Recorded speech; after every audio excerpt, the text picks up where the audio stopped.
നമസ്കാരം. എല്ലാ പ്രിയപ്പെട്ട സുഹൃത്തുക്കൾക്കും ബാസിസ് അക്കാഡമിയുടെ ഇന്നത്തെ ഈ ഒരു അനാലിസിസ് വീഡിയോയിലേക്ക് സ്വാഗതം. നമ്മൾ ഇന്ന് വിലയിരുത്തുന്നത് CPO സിവിൽ പോലീസ് ഓഫീസർ, അതേപോലെ തന്നെ വുമൺ സിവിൽ പോലീസ് ഓഫീസർ എന്നീ തസ്തികകളിലേക്കായിട്ട് ഇന്നലെ നടന്ന പരീക്ഷയുണ്ട്. ഇന്നലെ എന്ന് വെച്ചാൽ 20/6/2026 ഈ പരീക്ഷ നടന്നത്.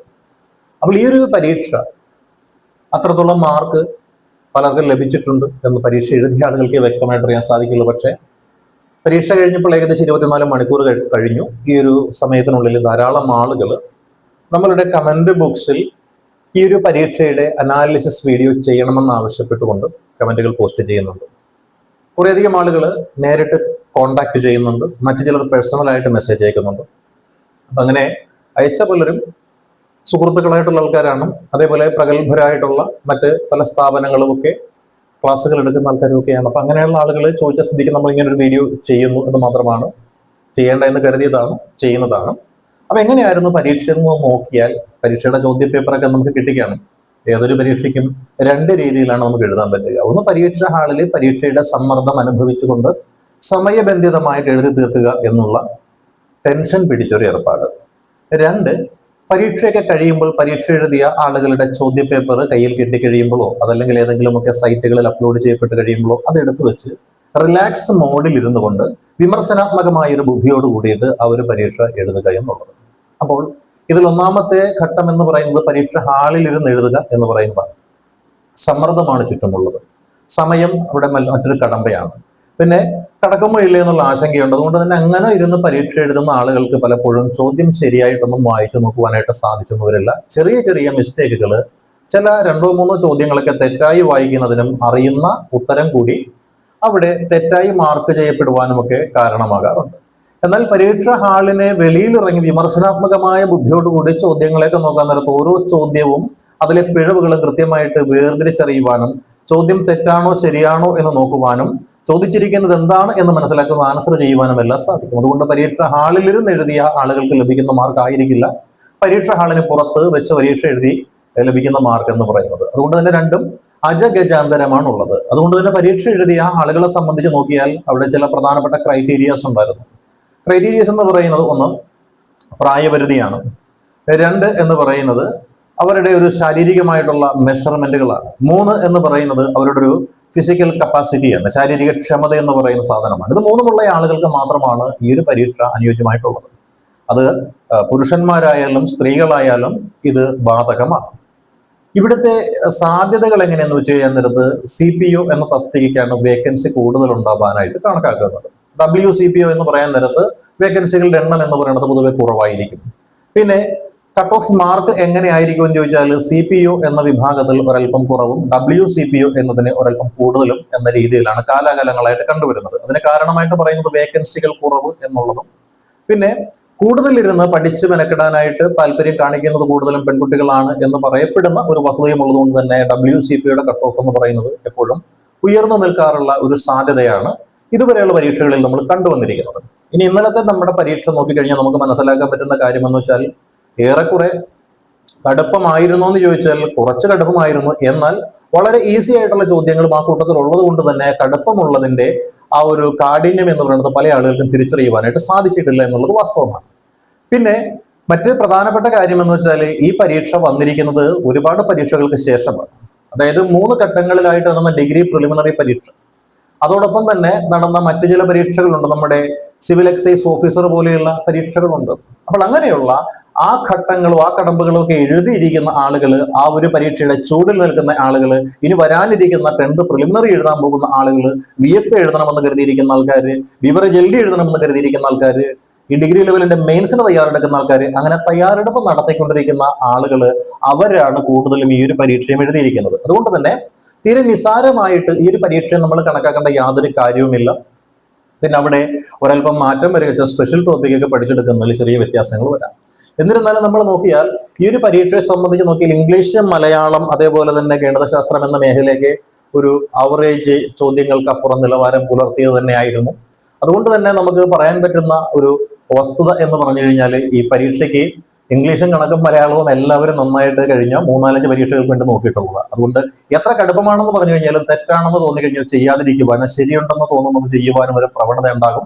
അങ്ങനെ നോക്കിയാൽ നമ്മളിപ്പം നമ്മുടെ CPO എന്ന് പറയുന്നത് WCPO എന്ന് പറയുന്ന സെപ്പറേറ്റ് ആയിട്ട് നമ്മൾ നോക്കിക്കഴിഞ്ഞാൽ ഒരു മലയാളം എന്ന് പറയുന്ന 6 മാർക്ക്, ഇംഗ്ലീഷ് എന്ന് പറയുന്നത് 6 മാർക്ക് അല്ലെ, മലയാളം, ഇംഗ്ലീഷ്, അതുപോലെ തന്നെ മാത്സ് എന്ന് പറയുന്നത് ഒരു 6 മാർക്ക്. ഇങ്ങനെ നോക്കിയാൽ അത്രയും ചെയ്യാൻ പറ്റും. പക്ഷെ എന്നാലും നമ്മൾ ഇതിന് നോക്കിക്കഴിഞ്ഞാൽ നമുക്ക് മനസ്സിലാക്കാൻ പറ്റുന്ന ഒരു കാര്യം എന്ന് പറയുന്നത് ഇത്രയും മാർക്ക് സ്കോർ ചെയ്യാനായിട്ട് പറ്റുമെന്നുള്ളതാണ്. ഇനി സ്പെഷ്യൽ ടോപ്പിക് നോക്കിക്കഴിഞ്ഞാലോ അത് 20 മാർക്കിനാണുള്ളത്. അതൊരു 12 മാർക്കും കൂടി സ്കോർ ചെയ്ത് കഴിഞ്ഞാൽ 3 18, 18ഉം 12ഉം കൂടി കൂട്ടിയാൽ 30 മാർക്ക് എന്ന് പറയുന്ന ഈ ഏരിയയിൽ വരാം. അതേപോലെ നമ്മൾ GK മേഖല നോക്കിക്കഴിഞ്ഞാൽ താരതമ്യേന കുറച്ച് എളുപ്പമുള്ള GK ആയിരുന്നു ഒരു 25 മാർക്ക് എന്ന് പറയുന്നത് GK എന്ന മേഖല വരാം. അങ്ങനെ ഒരു 55 മാർക്ക് എന്ന് പറയുന്നത് ശരാശരി ഈ CPO പരീക്ഷയ്ക്ക് തയ്യാറെടുത്ത് പോകുന്ന ഒരു ഉദ്യോഗാർത്ഥിയെ അനായാസം അറ്റൻഡ് ചെയ്യാനും അതുപോലെ തന്നെ മാർക്ക് നേടാനും പറ്റുന്ന ചോദ്യങ്ങളാണ്. അറിയുന്നത് മാത്രം ചെയ്താൽ തന്നെ ഇത്രയും ചെയ്യാമെന്നാണ് പറയുന്നത്. ഇനി നമ്മൾ WCPയുടെ കാര്യങ്ങളിലേക്ക് നമ്മൾ നോക്കിക്കഴിഞ്ഞാൽ നമുക്ക് മനസ്സിലാക്കാൻ പറ്റുന്ന ഒരു കാര്യം എന്ന് പറഞ്ഞു കഴിഞ്ഞാൽ എത്രത്തോളം കാര്യങ്ങളുണ്ട് ഇവിടെ എന്നുകൂടി നമ്മളത് നോക്കുക അല്ലെ. ഇവിടെ നമുക്ക് മനസ്സിലാക്കാൻ പറ്റുന്ന കാര്യം വെച്ചാൽ ഈ പറയുന്ന മാർക്ക് 6 6 6 എന്ന് പറയുന്ന ക്രമത്തിൽ തന്നെ അവിടെ വന്നോട്ടെ, ഒരു മാറ്റവും ഇല്ല. ഏറ്റവും കുറഞ്ഞ മാർക്ക് നമ്മൾ പറയണം. അങ്ങനെ നോക്കിയാൽ മലയാളം, ഇംഗ്ലീഷ്, മാത്സ് എന്ന മേഖലയിൽ നിന്നും 18 മാർക്ക് ഏറ്റവും കുറഞ്ഞത് അവിടെ നേടാനായിട്ട് സാധിക്കും. അതുപോലെ സ്പെഷ്യൽ ടോപ്പിക് ഒക്കെ ഇരുന്ന് കൂടുതൽ പഠിച്ചു കഴിഞ്ഞാൽ അവിടെ കിട്ടുന്ന മാർക്ക് എന്ന് വെച്ചാൽ എത്രയാണ്? 15 മാർക്കാണ്. കൊച്ചങ്ങോട്ട് പോകും, അച്ഛൻ ഒരു കാര്യം ചെയ്തിട്ട് വരാം കേട്ടോ, ശരിയാക്കി തരാം, കൊച്ചങ്ങോട്ട് പോകും. മാത്സ്, ഇംഗ്ലീഷ്, മലയാളം എന്ന് പറയുന്നത് 18 മാർക്കാണ്. ഇവിടെ 15 മാർക്ക് എന്ന് പറയുന്നത് ആ സ്പെഷ്യൽ ടോപ്പിക്കിനെ നേടാൻ സാധിച്ചു കഴിഞ്ഞാൽ ഏറെക്കുറെ 33 മാർക്ക് എന്ന് പറയുന്നത് ഈ ഒരു ഏരിയയിൽ നിന്ന് നേടാനായിട്ട്.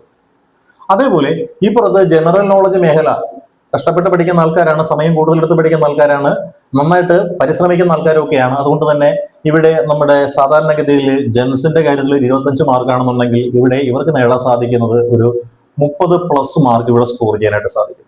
അങ്ങനെ നോക്കിയാൽ ഒരു WCPO കാൻഡിഡേറ്റിനെ സംബന്ധിച്ചിടത്തോളം ഏറെക്കുറെ ഒരു 63 മാർക്ക് എന്ന് പറയുന്നത് ആയാസരഹിതമായിട്ട് സ്കോർ ചെയ്യാൻ പറ്റുന്ന ഒരു മാർക്കാണ്. പക്ഷെ ഇങ്ങനെ പരീക്ഷ ഹാളിൽ നിന്ന് സ്കോർ ചെയ്ത് കഴിയുമ്പോൾ, ഇത്രയും കിട്ടിക്കഴിയുമ്പോൾ അവർക്കൊരു തോന്നലുണ്ടാവും ഒരു 10 12 കൂടി ഒന്ന് ചെയ്ത് നോക്കാമെന്നൊരു ടെൻഡൻസി ഉണ്ടാകും. അങ്ങനെ ചെയ്യുന്ന ആ 10 12 മാർക്കുകളിൽ എന്തെങ്കിലും ശരിയാവുകയോ ശരിയാകാതിരിക്കുകയോ ഒക്കെ ചെയ്തു കഴിഞ്ഞാൽ ഈ 63-ൽ നിന്ന് ചിലപ്പോൾ താഴത്തേക്ക് വരാം, അതല്ലെങ്കിൽ 63-ൽ നിന്ന് ചിലപ്പോൾ മുകളിലേക്കും പോകാം. ഇവിടെയും അതേപോലെ തന്നെയാണ്. 55 മാർക്ക് ഏറെക്കുറെ കിട്ടിക്കഴിയുമ്പോൾ തോന്നുന്നു ഒരു 10 കൂടി അഡീഷണൽ ആയിട്ട് ചെയ്യാമെന്നൊരു തോന്നലുണ്ടാകും. അപ്പൊ ചെയ്ത് കഴിയുമ്പോൾ സംഭവിക്കും മാർക്കിനെ ഏറ്റക്കുറച്ചിൽ കൂടുകയോ കുറയുകയോ ഒക്കെ ചെയ്യും.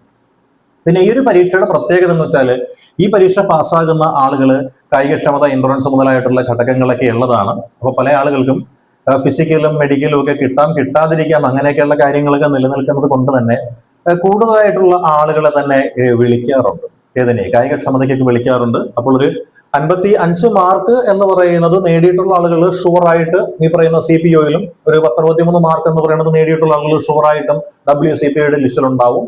പക്ഷേ ഇത് പരീക്ഷ മാത്രമല്ല ഉള്ളത്, കായികക്ഷമതാ പരീക്ഷയും കൂടിയുണ്ട്. അതുകൊണ്ട് തന്നെ ഇവിടെ നമ്മൾ നോക്കിയാൽ ഒരു 51 മുതൽ 56 വരെയുള്ള ഒരു മാർക്ക് നേടിയിട്ടുള്ള ആളുകളാണെങ്കിൽ ഈ പറയുന്ന CPOയുടെ ഫിസിക്കൽ എന്ന് പറയുന്ന കടമ്പയ്ക്ക് അവർ വിളിക്കാനുള്ള സാധ്യതയാണ്. അവർക്ക് 100% ഉറപ്പായിട്ട് ഫിസിക്കൽ നോക്കാനായിട്ട് സാധിക്കുന്നതാണ്. നമുക്ക് അറിയില്ല എത്രത്തോളം ആളുകളെ കായികക്ഷമതാ പരീക്ഷയ്ക്ക് വിളിക്കും, എത്രത്തോളം ആളുകളുടെ വേക്കൻസിയാണ് വരുന്നതെന്നൊന്നും നമുക്ക് പറയാൻ പറ്റില്ല. എന്നാലും ഒരു 50 മാർക്കിന് മുകളിൽ സ്കോർ ചെയ്തിട്ടുള്ള ആളുകൾക്ക് ഉറപ്പായിട്ടും ഈ പറയുന്ന കായികക്ഷമതയ്ക്ക് തയ്യാറെടുക്കാൻ സാധിക്കുന്നതാണ്.